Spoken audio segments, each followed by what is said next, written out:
Here, Max. This is one of you. Good to meet you. Does not want to. Sit down. Hey, guys in the back, just so you know, the camera just got turned on. Just don't stand like right there. Don't stand right in front of it. All right, we'll give it about 2 more minutes, so we can get a drink, ice cream if you want. So it doesn't melt. Champagne Champagne. and cookies. And cookies. They're not sugar. Perfect day. I don't think they're sugar. Does it get any better? I don't think so either. Mexican food for lunch. Yeah, that's true. I've already said Good it. day. So what?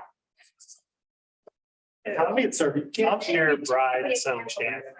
Tell me it's four things. Tell me it's 4 things you can help with. I know, have you lit it yet? It smells so good. Usually not allowed to have matches, but I'm super excited. I'm gonna get. I have a lighter in my office. You can, perfect.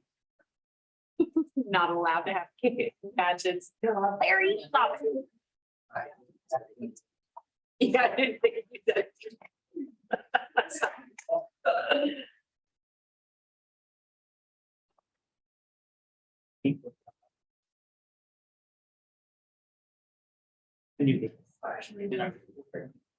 Great. Even I have to see the pulsar. I think so. How many peoples? I don't know. Even if nobody wants on, we need to keep it up because some people ask me to share the recording with them after. So. Got it.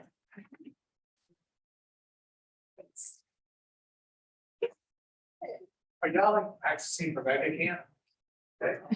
Maybe on stage. Okay. Maybe it's our audition. Do you need a practice? Mary Keller, so we're recording it. Are y'all speaking Rebecca camp? No, not that I'm Not that aware we're of. aware of. Surprise.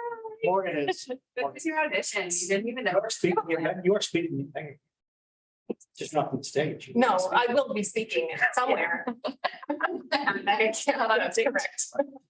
Stop. Hey, Bob, the camera's on, just so you know. Sorry. It's okay. Look good, Bob. At least smile. Yeah, it's nice. All right, you ready to get started? Yes. All right, we'll stay right on time. It's 2:01. So anyway, thanks guys for doing this for us. And thank you all for showing up. I think the food and beverages probably helped, but we sit back. So anyway, just wanted to talk about teams and for people who have thought about running a team, thought about growing at some point, to just learn kind of how you've done it. Tell us a little bit about your background, how you got started in real estate. I'll let you go. Jessica, do you want to start? Sure. So I'm the first, well, not really the first one. Larry was first in the business, but I was first as the team. I had a 10-year career in fundraising before I got into the real estate business. And we got married in 2015, I think about it. And 6 months later, 6 months later, I said I wanted to start my own business. And That was fun.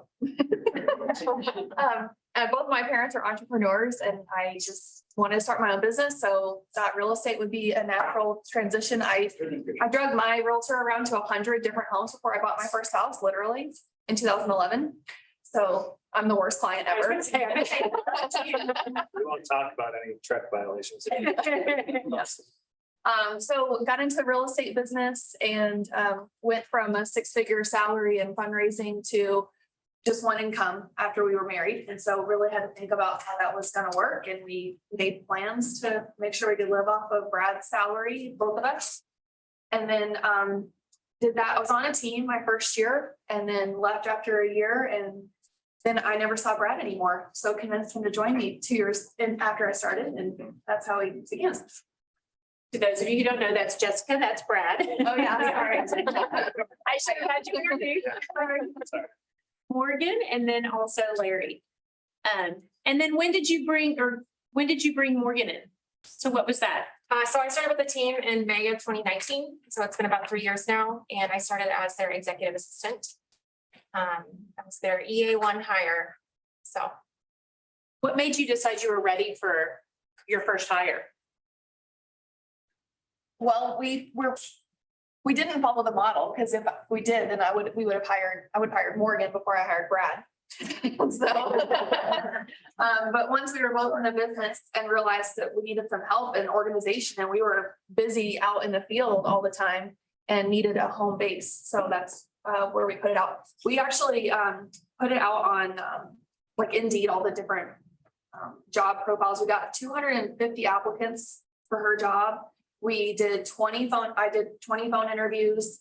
We brought in 10 people face to face, and then narrowed it down to 7, gave 6 a KPA, followed the process, and narrowed it down to 2 candidates all the way through the defense interview. Some of the people in this room were in our defense interview with Morgan, and she was the chosen one. So it was a process. I mean, we followed that process with all of our hires, the KPA. Yeah, okay. Larry, I didn't ask you how you got started in real estate. That's a complicated answer. I know it, but. So my first KW Plano event was the Christmas party in 2002 that Marcia dragged me to. And there was a. Willingly, willingly. Yeah. And y'all scared me. Everybody was positive and excited, and I spent 35 years running a family business in the auto parts business, and it was a lose-lose business. It was a very negative business. And so being around positive, upbeat people was really annoying. But You've taken to it very well. the transition was good. Yeah. But in 2007, I got licensed because I occasionally would. Don't listen, Bob. I would occasionally have a conversation with the client or help in a negotiation. So I decided to get licensed in 2007 and was really Marcia's sign boy and driver, really sign boy and driver, showings. And then COVID hit and it put the family business over the edge, out of business, and took a couple of months, kind of on the same timeline as Jill, and started here in November 2020 every day, and really got started in March of 2021. Yep. About the same time you did, Yep. And then how long have you been on their team? since March 15th of this year. Let's go. Well, Good. All right, we'll get to that later. I know. All right, so what the growth of your team look like? So have you had other hires besides Morgan? Yeah, so I Talk to us about that. technically, I think was the first hire. Yes. So I had a career, right out of college, I started traveling the country working PGA Tour events. So events of the PGA of America, we're now here in Frisco. Events on the PGA Tour. I lived in 11 cities in 5 years. So I came to Dallas in 2010. I thought I'd be here 3 to 6 months, and that was 12 and a half years ago. Married a Texan and then got into business with her. But I was working for a major modular office company. It was doing general contractor jobs for Toyota, Liberty Mutual, oil and gas, home builders, you name it. And so after we got married, I was working sun up to sundown Monday through Friday, and Jessica was working sun up to sundown on the weekend. So we never saw each other. We just would say hi to each other basically. So around 2018 is when I got licensed and realized she was overwhelmed with work and I was overwhelmed with what I was doing, wanting to change. So that's when I got in. We have made other hires before. I think the first admin hire was more of a marketing type person. We knew her through, she was actually our wedding coordinator. And so we had a really good relationship with her. We knew the work that she could do, but her desire and her background wasn't necessarily in real estate and with what we wanted to do. She wanted to do events, whereas we were mostly wanting to do real estate. And so she was with us for about a year? Less than a year, A yeah. little less than a year, and took an awesome opportunity. Moved on, and that's when we really started focusing. It's like, we got to follow the models. Seemed to work out pretty well for Gary Keller and a whole bunch of other agents. So maybe we should figure out what that's all about. And so that's when, about the timeline that we brought on Morgan. Do you want to show the timeline? Sure. Yep. Can I stack the clicker? Yes, you can have the clicker. Here you go.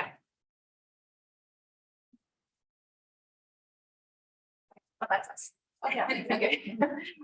This kind of just shows a little bit of a timeline since Jeff's been in the business in 2016.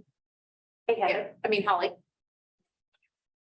And so we added on here what the team looked like at that time. We've had some different hires throughout the years and kind of things are always changing and growing. And so.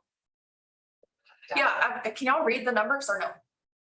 Okay, You might want to read them out, yeah. okay, 2016, it was just me, that's on the far left. I did 19 units my first year when I was on the team, 5.1 million in volume. 2017, that was my first year as a single agent, not on a team. And I did 33 units and 8 million in volume. I was rookie of the year that year. And then the year that Brad joined me, 2018, we did 43 units, 10.3 million in volume. 2019, Morgan joined us. We did 42 units and 12 million in volume. So we did one less unit and then 2 million more in volume. And then in 2020, we had the three of us and a showing assistant basically. And we did 47 units and 17.8 million in volume. 2021, 55 units, 20 million in volume. And then this year to date, we've done 39 units, 20 million in volume. So we've already surpassed our volume year to date as much as we did last year. And of course, it's everybody you see up here. Plus we have at one point this year, we had an inside sales agent. We still have a virtual assistant. And then we had at one point in the year 4 producing agents, plus an expansion team. And Abby, our summer intern. And so who do you use for your virtual assistant? We use Cyberbacker. Okay. And we're actually in the process now to talk to them about utilizing them for our inside sales agent as well. If you don't know Cyberbacker, that's really a good, I use Cyberbacker as well. And it's a very cost-effective way to bring somebody in and have a virtual assistant, somebody helping you. So anything you want to share on that, you can. Yeah, well, and they have a lot of their own built-in systems too, and they do. And they a lot know of training. KW, they know command. Yes, yes. And they have their monthly training calendar is very expansive. And so I can just reach out to their lead backer and let them know, oh, I see these are on the calendar and I really want to learn more about that. And then they'll put the work into that. And they have a lot of people on their side put in place to make sure that they're succeeding and that they're, accomplishing what we needed to. Yeah. And I think the neat thing about, and if you want to talk about that, how you hire a Cyberbacker, I mean, they make it. If you want to tell about that at all. Sure. I don't know. It's kind of like speed dating, honestly. Yeah. And I've done it, but that's what I heard. But you put together the list of the qualities that you want them to have and like the top 10 things that you want them to accomplish. And then they round up like a group. I don't know, it's like 100 people to start, and then they listen, they're all in one room together and they listen to somebody on their team talk through the job description. And then whoever's interested will stay and say that they are interested in the position. And then from that, they narrow down this pool of applicants, and then you do like 10 back-to-back speed dates essentially. And they do it's not the KPA, but it's a very similar process. And they have the questions that you can ask them and figure it out. And so then you do like a second round of interviews. It was very fast and very efficient the way that they do that process. And it's nice because you interview them, and then if you don't like the candidates up there, then you can cycle through those and they bring on some more. Yeah. Yes. But having such familiarity with the KPA too, it was great to be able to look at their program and understand exactly what they're trying to do and what I'm looking at, because we're already so familiar with it. Yeah. And for anybody who doesn't know, KPA stands for Keller Personality Assessment.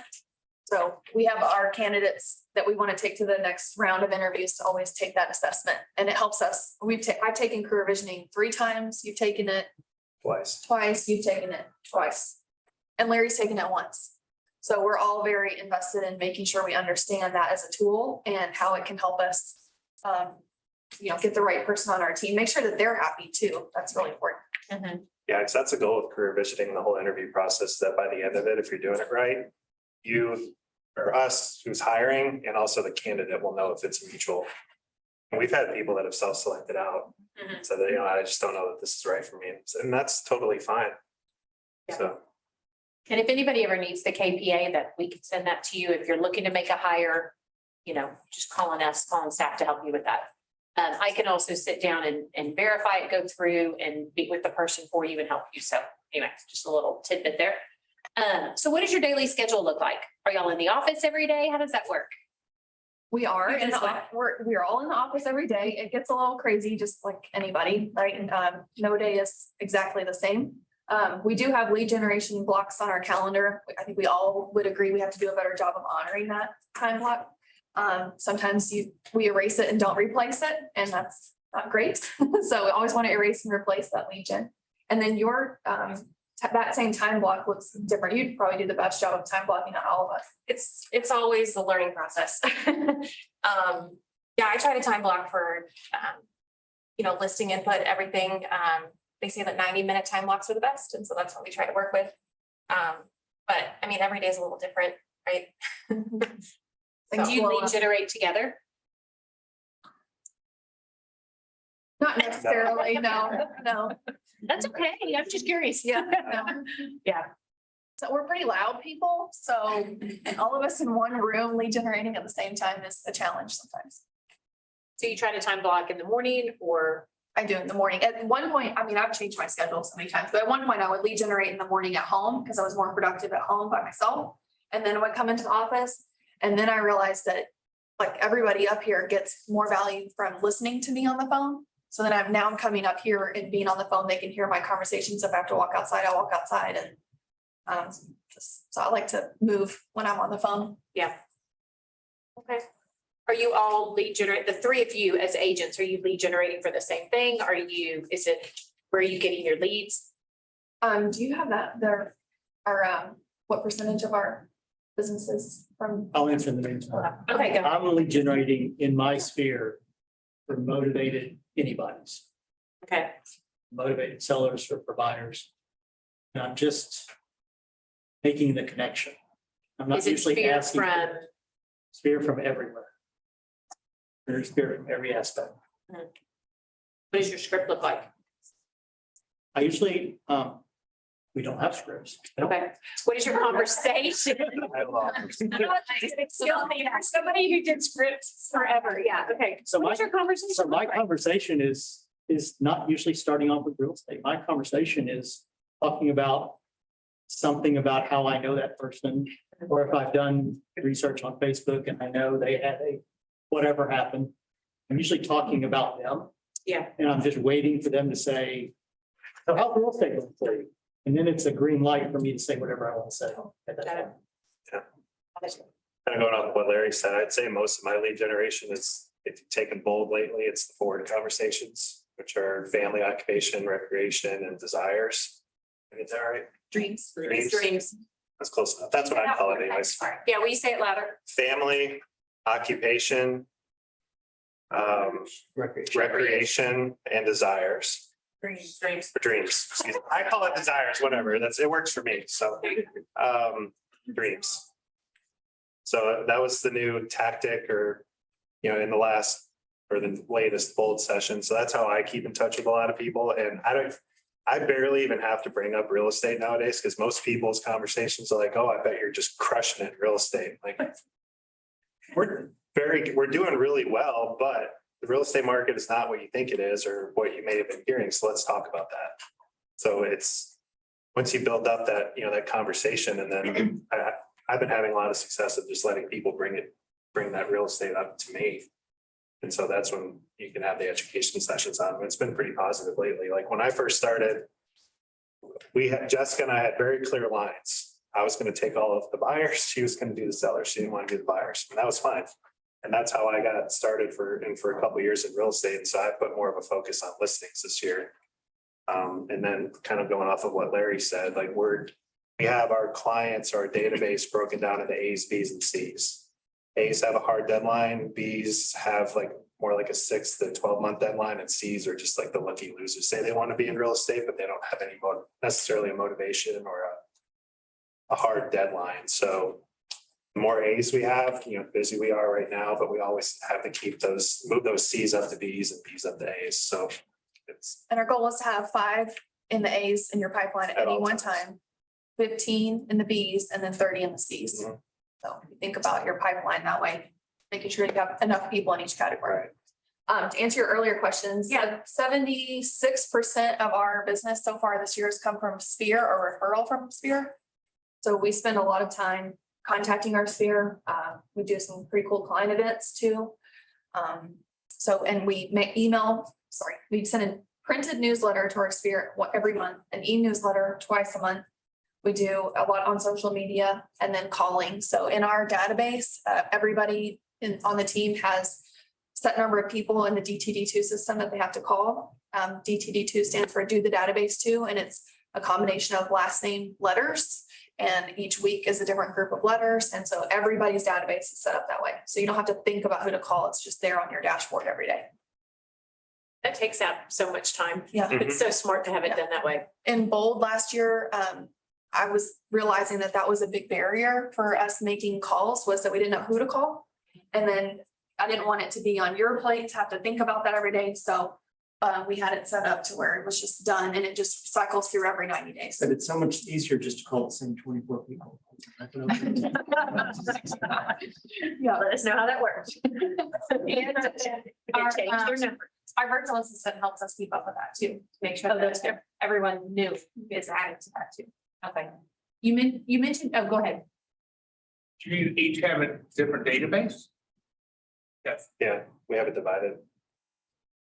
Yes, Jennifer. Which system do you set up your D2P2 on? We use Brevity and we would use Command. It just doesn't, it's not set up for the team the way we want it to be. So Command does it too. I mean, you can set it up in there and that's free. I mean, Brevity's not cheap. Okay. So You mentioned client events. Can you talk a little bit about what you do? we try to change it up probably more than Morgan would like. We could just mention some that we've done. Yeah, our most popular event is our drive-through date night. We do it in February. And this coming year will be our third year to do it. And we provide a good sized pizza, like a good quality pizza that's already hot and ready and a bottle of wine, and they have to register and they come through and we do like little Valentine's things with that. Got some good social media presence there. In the past, we've done an ultimate tailgate right here in this training room. We set up some like watching a Cowboys games here on the big screen. What else have we done? Done like a portraits and pumpkins event too, so we had people come around like Thanksgiving time and we had like a portrait session set up for them so that they could use them for Christmas cards or for holiday cards, and we've We done. did Zoom with Santa one year, well, in 2020. 2020. So our coach, we coach with a husband and wife team out of Atlanta. And so we were talking about different Christmas ideas and say, you got to hire our Santa. He's the Santa from Atlanta.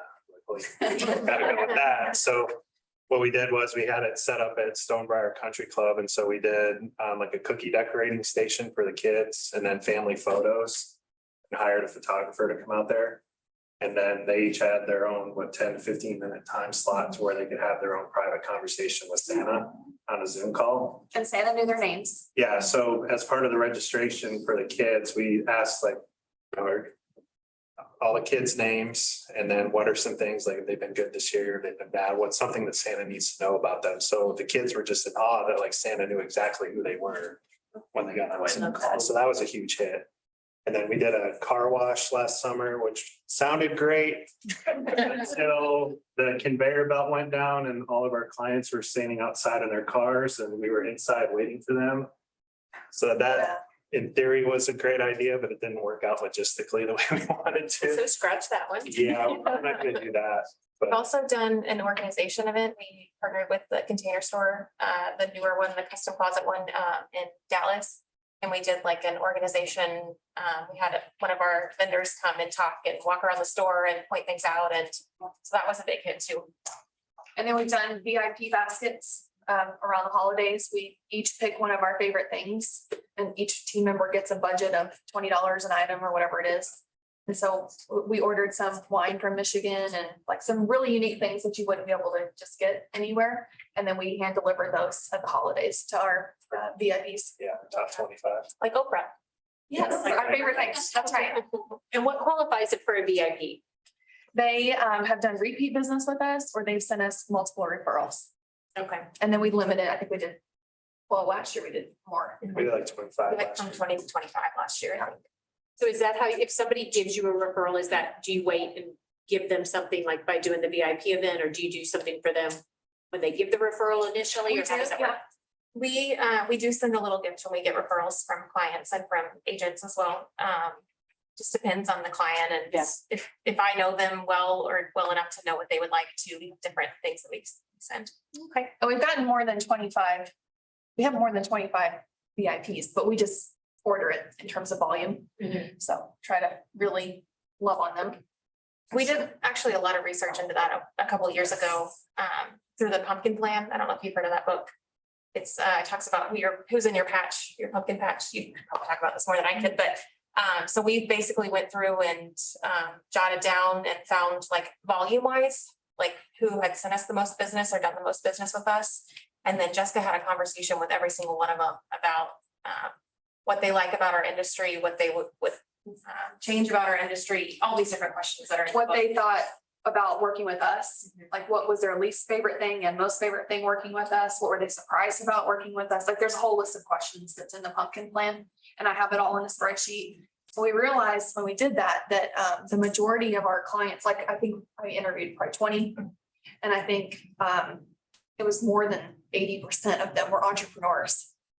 So that, I think that says a lot about who you attract. You know, like I'm really passionate about being an entrepreneur and building a business, and those were my top clients at the time. Those like right after Brad started, the year you started. And I think the year that we went from 12 million, 42 units to 17 million, that year we really focused on volume. That was a big chunk. It was just about the same amount of units. So I think that's when we really focused on our average price point too. Okay, thank you. What do you offer when someone joins your team? What makes joining with you guys appealing? Do you offer your own training? Do you use the market centers training? What do you do there? Yeah, everything.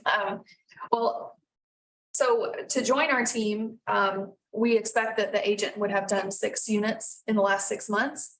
And so most likely they would have gone through Ignite. If they haven't gone through Ignite or they're coming from a different company, we would recommend that the newer agent coming into the team would go through Ignite. And then we have actually in Google Classroom, we have an entire training program, a 30, 60, 90-day program of what they can expect our systems and processes to be like and how we're going to help them. So you're going to talk about who we're hiring next, but that's a big part of it. And as far as other training, like we believe in, continuing education. So we help contribute. We have a budget for each hire each year where they can use it towards Bold, family reunion, mega camp, or continuing education through, track or CCR, whatever classes they want to do. We have like a set amount budget. They can Like use a it whatever credit. they want, or credit, yeah. So. That the team pays for. That's nice. All right, so Larry, you were an individual agent and then you decided to join a team in March. What caused you to make that leap? Well, I followed the model and used command to build an individual business. And started in November 2020, started calling people in March of 2021. And looked up in November and all of a sudden things were happening. And coached with Joe, need to mention that. He Mhm. coached me through he's not here, but my initial conversations with people were 45 minutes. Joe and you helped me get those down quite a bit. And so I looked at my job just to call everybody I knew and tell them I wasn't Larry Levine Auto Parts anymore. I was Larry Levine Real Estate, a realtor. And no real conversations, just talking to people. And then in the first week in February, things were really starting to happen. And we were in a finance committee, the 3 of us were in a finance committee meeting, and they were talking about and I think Angie, who was here earlier, kind of mentioned that there wasn't too many transactions on the books. And I said, I don't know what y'all are talking about. I have 9 pieces of active business and I'm going crazy. And Jessica said, we could help you with that. And that's how the conversation started. Yeah. And as you know, I thought about it long and hard. I even took a 40-hour road trip with Tommy. We talked about it a lot. And We got updates on that whole trip. Lots of fun days. but I didn't really know, sorry, Bob. I really didn't know exactly what I was doing, but I knew how to talk to people. I knew how to connect with them. I knew how to convert them. I knew how to do business. Just didn't know how to do the detail part. And I was asking Marcia probably 12 to 20 questions a day. I was walking around the office, whoever was available, I would ask, I was in your office 4 times a day. What should I say here? How should I say this? I go over and try to ask Jessica a question and she would just kind of push me off if she was busy. I think that happened one time. And now I'm obligated. Now you have to listen. You were getting. So I realized that I had a really valuable database of about 500 people. Because I really listened when they said, write down everybody you know, enter them in command, put them on smart plans, and just sit back and see what happens. It happened. And so, it was either time to build and make an agent team or join a team. Mhm. And Marcia told me if I was joining a team, I had to join the Maddern team. And I just kind of looked at it and said, I'm 60. Do I want to spend a couple of years building a team? Or do I want to join a team that does business like I do, that is smarter than me? And I'll take a little sidetrack there. In the auto parts world, I always had to be the smartest person in the room. Mhm. Now I get to be the dumbest person in the room. And it is such a stress reliever. And I can just do what I want to do and not have to make any decisions. It's very comforting to be in that position. So, again, lots of conversations, lots of interviews. I had never been the subject of a job interview before, which was really exciting. And Jessica's very detailed. Yeah. We were in the middle of a conversation. I was like, Good job. is this a job interview? Yeah. And I was really excited because I'd always been on the other side of the table Mhm. interviewing somebody. We still haven't seen your resume. Bring your sticky note. I'm working on it. It's very simple. 1984 to 2020. It's very simple.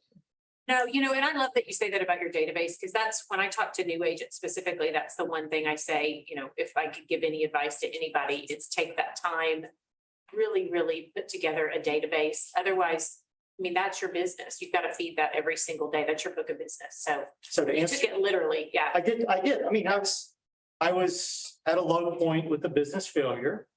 Other issues too. And I was just ready for somebody else to tell me what to do. Mhm.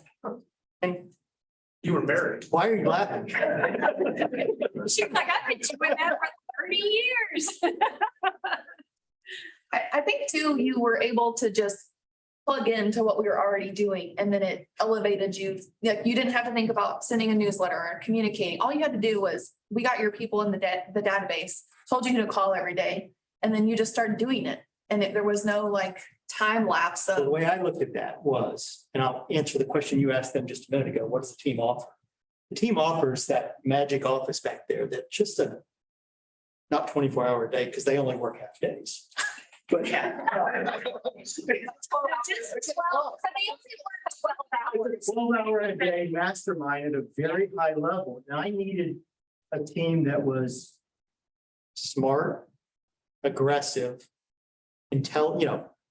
high-level thinkers, but that could also keep up with. Because as most of the people know in the office, I move fast and I work fast and I talk fast and I drink a lot of caffeine. Which is why we're on this panel, because somebody was talking to Suze about that. Just happened. Sue took advantage of it.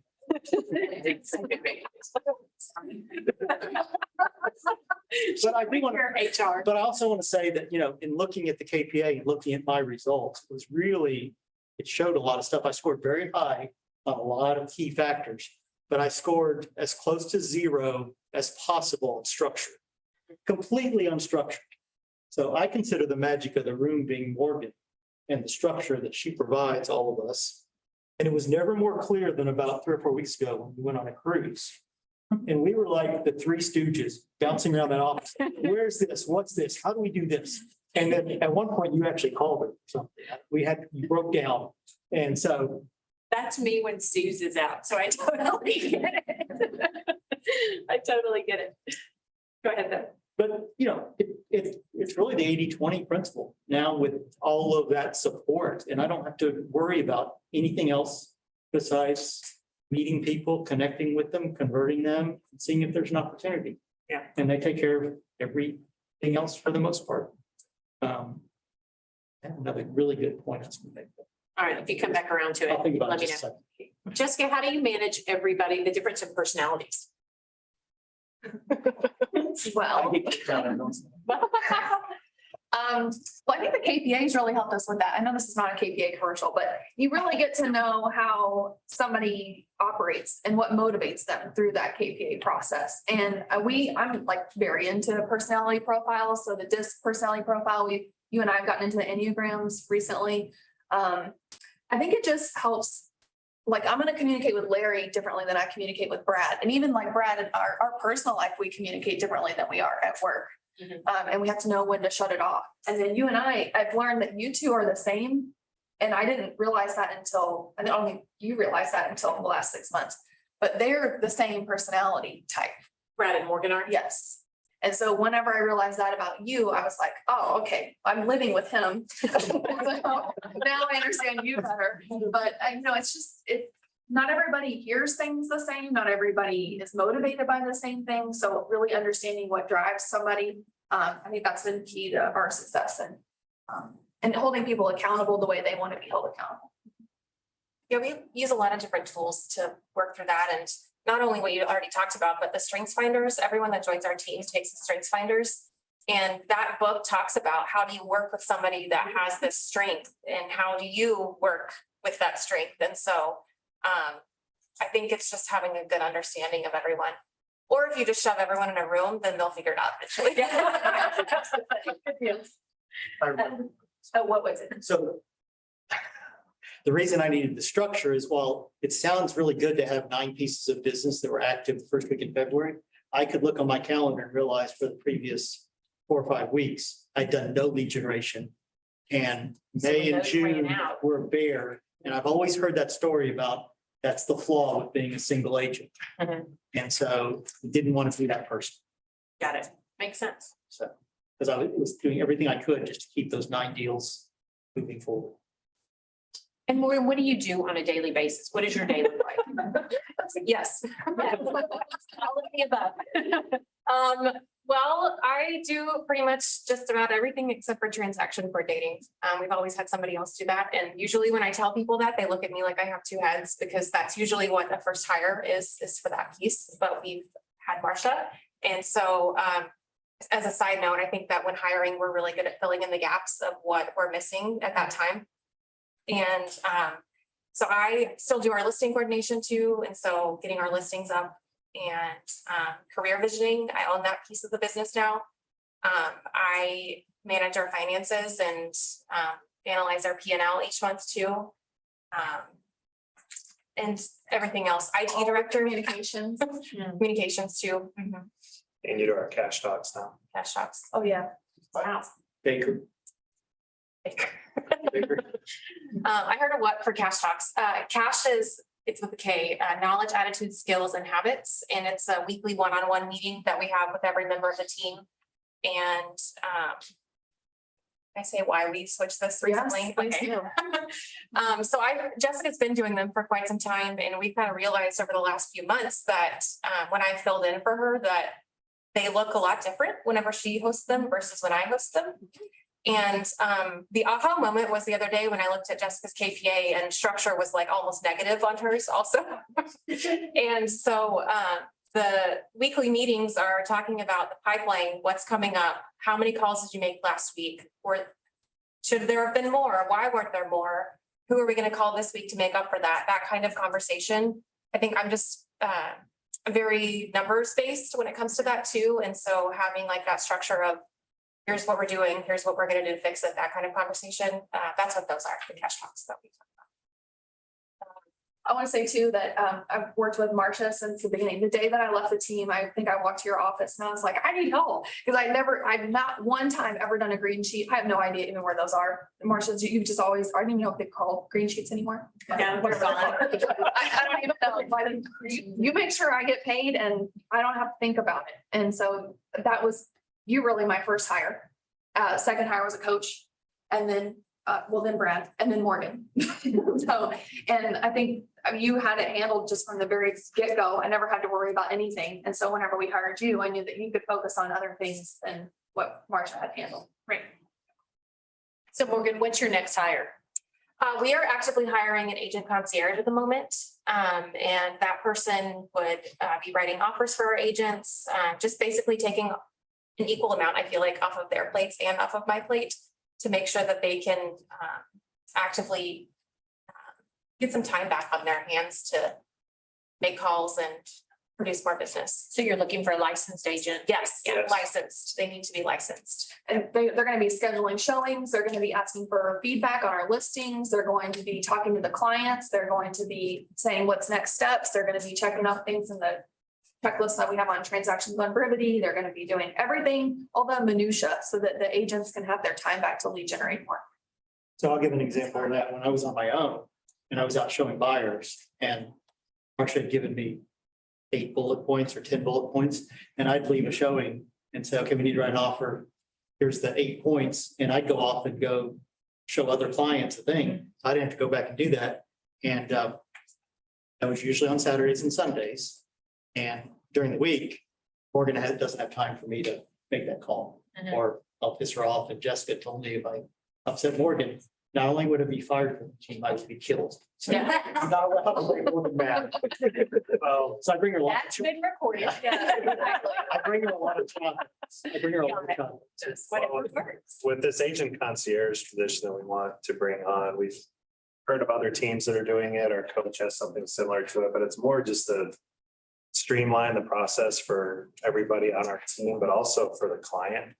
And so that way we can be more face to face with our clients, whether it's buyers or sellers, and say, I mean, not to say like, we're going to just have them write contracts. We're still going to look over everything and make sure, right?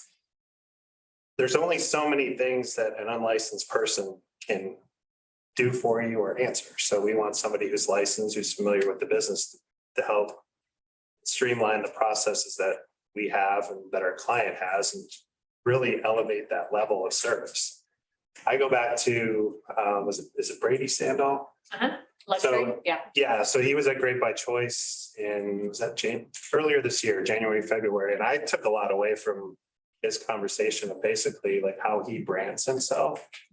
And basically what he said was with the way everything that they do for the service aspect, he wants his clients to feel like they didn't just, spend a lot of money buying a house or sell a house. He wants them to feel like they were at the Ritz-Carlton for the Four Seasons. And that's what we want for our clients. Like we want someone to say like, hey, we had a great experience with the Maddern team, to be very similar, like going to the Four Seasons or buying a car at Sewell or anything like that. You see that name and it's brand recognition. It's like, oh, that's a different level of experience or service. So that's where we want to get to.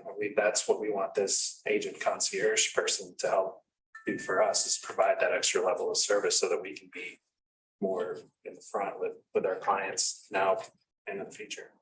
If anyone knows anyone, Yes. send referrals to them. Yes. I do have our org chart that we're looking at. Okay. Yeah, please. I'd love to see it. And that one's on there too. This is through the end of the year too. And so this agent concierge is the one that we're actively looking for at the moment. Okay. And So then yeah, talk about where you're heading, kind of what your thought process is. Well, the green boxes are not filled at the moment, the blue boxes are filled. So do you have the next one? So we have it planned out. This is the end of 2025. I would like to have an expansion team in Fort Worth because we spend way too many trips going that direction. And I know the area because my aunt and uncle live there. All that geographic coverage. That's right. I was about to say, you always know when Bob Baker's in the room. Everybody's like crossing their That's teeth what we're and looking dotting at, their like eyes. every other conference. I know. He's giving you a thumbs up. Jessica, I'm gonna interrupt for Yes. a second. I know this is a new thing, me interrupting. So, You're gonna do what? so one of the reasons I felt good joining this team is I said, so show me what your team looks like. And so they pulled out what it looks like now, what it looks like in 2 years, what it looks like in 5 years, all of this. And I realized that most agents don't know what they're doing next week. And they know what the team looks like in 2025. Mhm. And I just want to be one that's close to the top. Yep.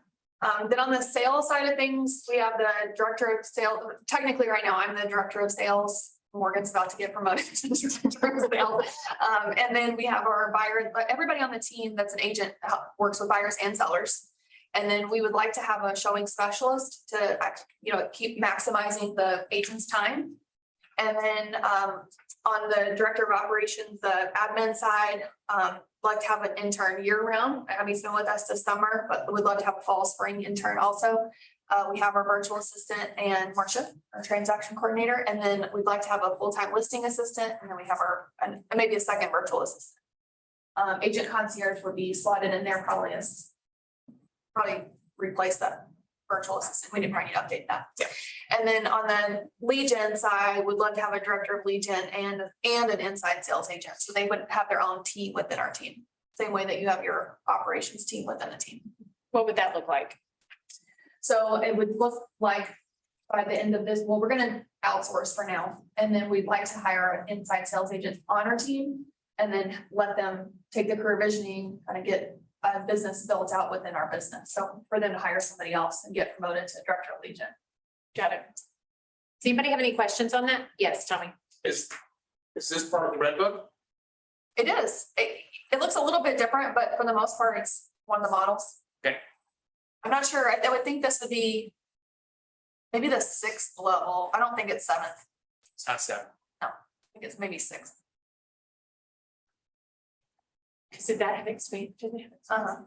Oh, yeah, there, I see it. Okay, yeah. Got it. Any other questions on that? No? Okay. What's your best advice for agents who are looking to grow a team? Well, one thing I wanted to say is if it was about the money, I would be an individual agent. Me too. Right. I mean, it's not about making more money. You're gonna make more money as a solo agent. And you're gonna have, the reason that I brought Brad in, that we brought Morgan in, that we started this whole thing was to leverage our time and then to help other people get what they wanted. I mean, so having clarity on that, I think is key. I mean, that's the biggest piece of advice I can give you is unless you just, I mean, it's not for the faint of heart. I mean, Hire slowly, fire fast. yep, it's a lot of work. And you're trading time for money. If somebody thinks, I get so many people that come in, recruits that come in and they'll say first thing, you know, oh, I think I want to join a team. That's the first thing they say to me because they're worried they can't do it on their own. What do you say to people about that? What do they need to think about before joining a team? Well, I mean, there's so many resources and so many people that you could talk to about the pros and cons. I mean, there's not been a year that has gone by. I haven't gone to family reunion. Haven't been in some kind of a group here, networked with other agents across DFW. So I would really think hard about before you make a decision one way or the other, doing a big survey of people, because everybody has their own reason of why they did it. I think until this year with the ladies mastermind, I've been challenged to find somebody that looks like me in the business. Like I don't see a whole lot of, I would want to have a family. And so I don't see a whole lot of young women who have a baby building a big team. And so I think that the ladies mastermind has really opened my eyes to there are others and they're just really busy. So maybe that's why I haven't seen them. Yeah, right. And so I think finding somebody that you could model after would be a key thing too. So I have a question for your question. Sure. When people are asking you that, are they looking for guidance or are they looking for leads to be handed to them? I think a little, probably more along the lead side, I would say. I think just especially if they're leaving a career and they're jumping into this, I think there's that fear factor. And so they feel the need to come in and attach to something. So how do you direct them? Because obviously this is not the team that's going to be. Right. I tell every person that asks that question, I said, what I encourage you to do is to come in, go through Ignite, let's start the training, get to know what you don't know first.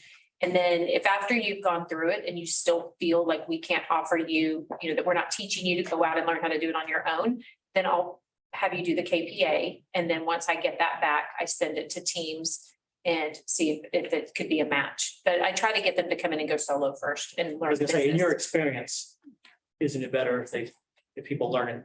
I Kind of like they did. I don't know. Well, I think it's very helpful because they don't know what they don't know yet. Yeah. And I think it's good to come in and learn the business a little bit. I would say more than anything, whether you're looking at being a team or an individual agent, just be engaged.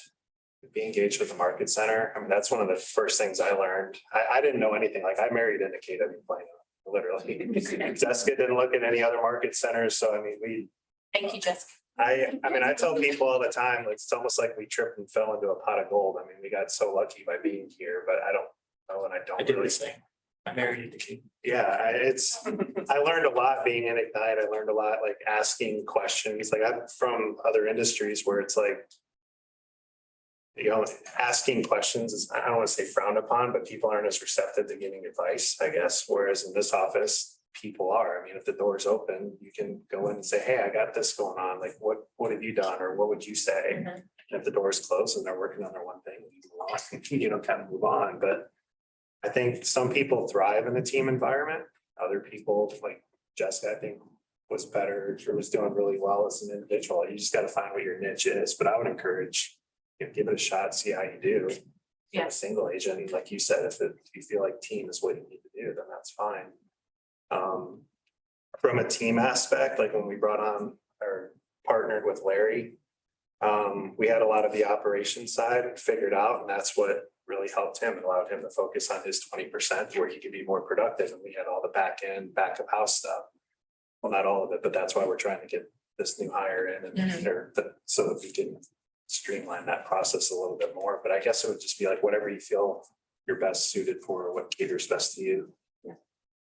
What would you say you are the most proud of with your team? For me, okay, I'm a self-admitted control freak.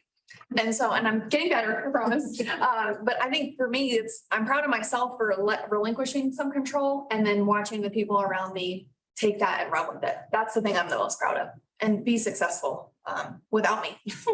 That's been great. I scared her. Yeah. I did. I scared her. Yeah. It's like, I'm gonna go in and do a 20 minutes. It freaked her out. It's like, how do you do that? You're talking very fast. Yeah. What are you the most proud of, Morgan, since you've started?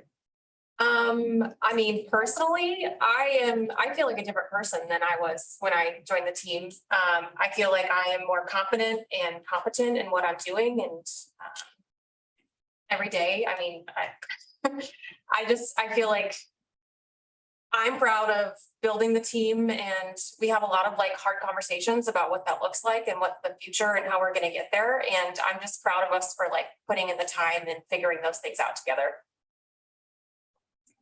Brad? I'm proud of a lot of things. I mean, if you'd have told me 10 years ago, you're going to be a realtor, you're going to have a team, you're going to be on a panel like this, I just said, you're nuts. I was always in an operations background where basically like the salesman would sell it and I had to fulfill it or build it or whatever the case may be. And then if people saw me, like customers and all that, then there was a problem. That's kind of what my experience was. So just how, like when we first got into real estate, learning that you're not a salesman, you're a problem solver and that you're winning for your clients. And I've always tried to like not have, I guess, some people call it a commission breath or whatever. I'm trying. Commission breath. I've heard I've that never before, heard but that. just, it's about taking care of your clients. And I've had a hospitality background and, you know, that level of service is providing that for them and helping win for your people and for your clients. And I feel like we've been able to do a pretty good job of that. We've got a plan for what we want to do in the future and I'm very confident that we're determined to get that done and then some. So it's been pretty cool so far. What about you, Larry? What are you the most proud of? That I could, Keith. that I survived a road trip with Tom. Yeah. That was, Too. it's like Marshall was seriously worried about that. Yeah. There are a lot of people that were working. I guess the one thing I'm most proud of is that I got to zero, bounced, and I'm flourishing in this role. It just feels good. Yeah. I mean, I stepped into a family business that was already established and I ran it into the ground. Mhm. But I still ran it. Had 50 employees, had to manage them and didn't want to get into another business that was 24/7, 365, where I had employees. And so it's just it's a less stressful existence and a lot more rewarding, both Clients actually say thank you at the end of the transaction, which is different for me. And it's, it is about the money too. Yeah. And the money is significantly better. I'd say another thing I'm proud of is like with our team is that we all challenge each other in different ways. Like we know, like Morgan last week, we had a team meeting. She basically called us out very politely, but it was very stern. I mean, we were talking about how good we've been doing this year and we're surpassed where we're at or what we did all of last year. And she's like, okay, so what does August and September look like? And then she And we're asked like- us to commit to more lead generation. And it was, that was the hard reality. Like, wow, we've been going like 100 miles an hour. And all of a sudden it's like, it's like gonna come to a screeching halt if we don't get going. And so that's the thing, like we all have that comfort level to where we can say like, you're not pulling your weight. Yeah.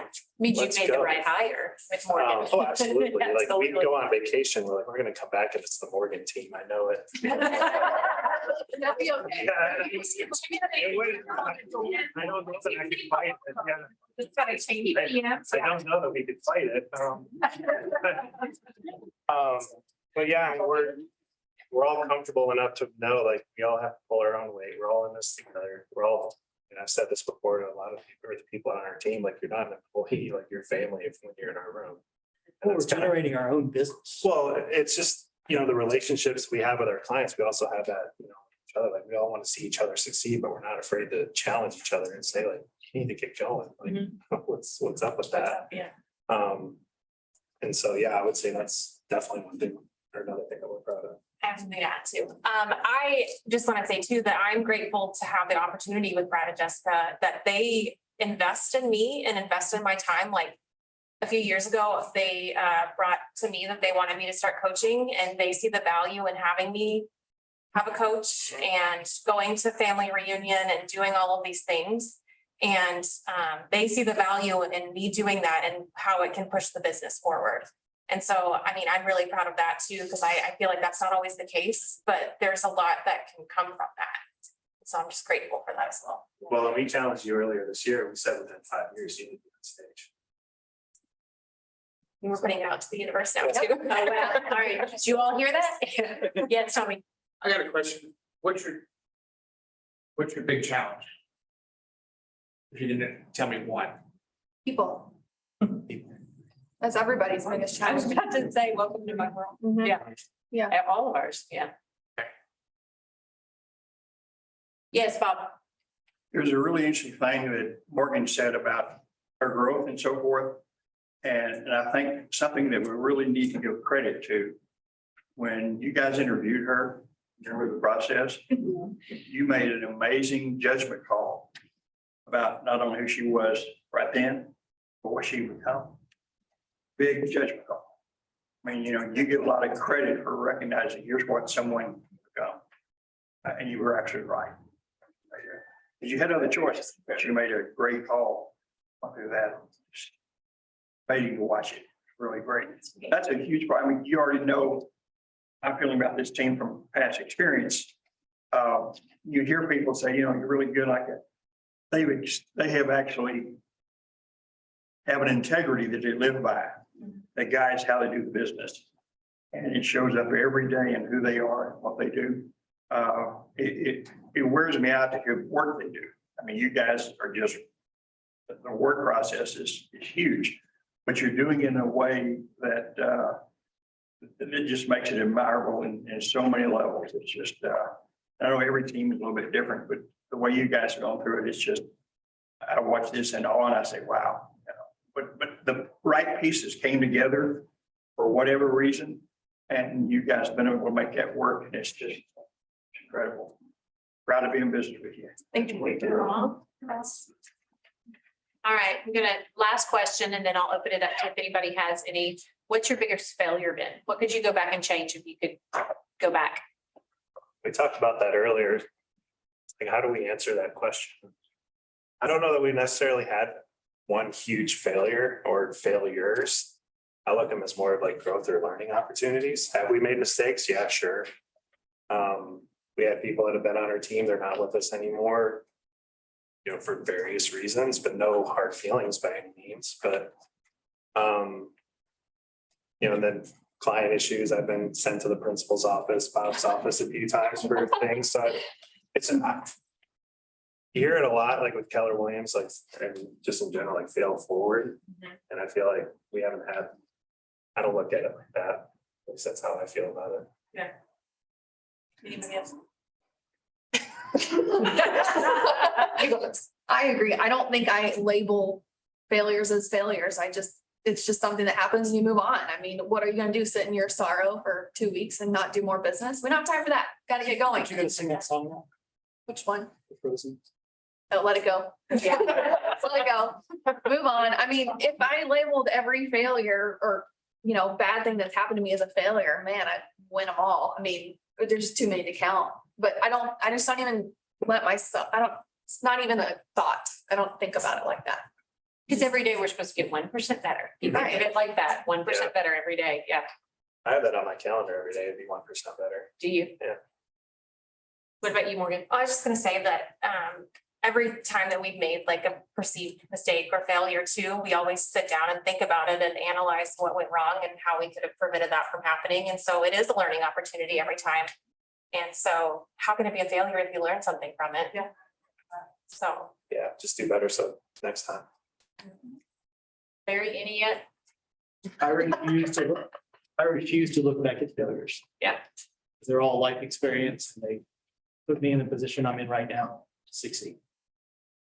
This will be good for people that see you because you are so happy-go-lucky all the time around work. I mean, knowing what you came from with auto and then doing this, there's an understanding of kind of why your demeanor is the way it is. People smile. People do smile here. People are happy to be here. Yeah. All right, who has questions? Anything you want to ask? Anything about their business, their operations? This is your chance. I have just a question. I can't remember what you call her Morgan's position. What do you, She's our director of operations. thank you. Yes, Suze. So you guys lean heavily on KPA, Enneagram, Strengths Finder.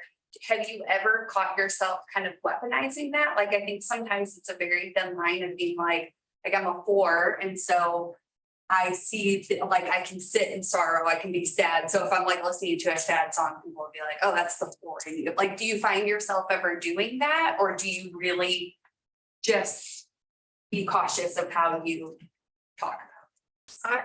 Well, for the hiring and career visioning process, I don't judge somebody on that. I don't know, judge somebody anyway, but getting their KPA, that is not the final version of it until I review it with them and validate it.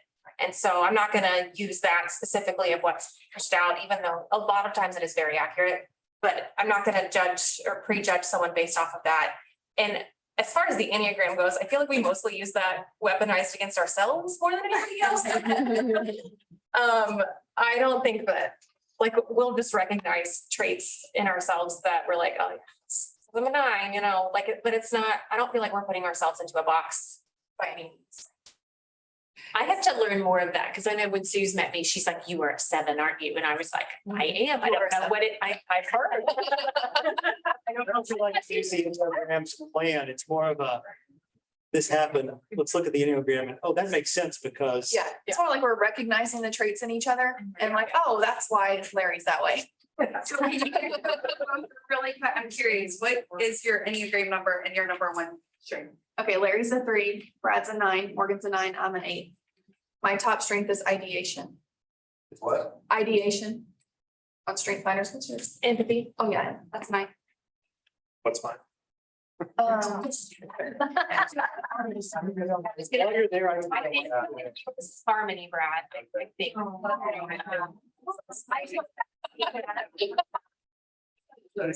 what about Larry? Larry has no idea what this is. I can tell you. Very cool. Larry's top strength is maximizer. What does that mean? You maximize every opportunity or? Yes. Taking advantage of what you're given to the max. Yes. Yours is harmony, Brad. You are the maximizer. And all of us have more than one in common with each other, or at least one in I common. think we're the only ones that don't have anything in common. That's why it works so well.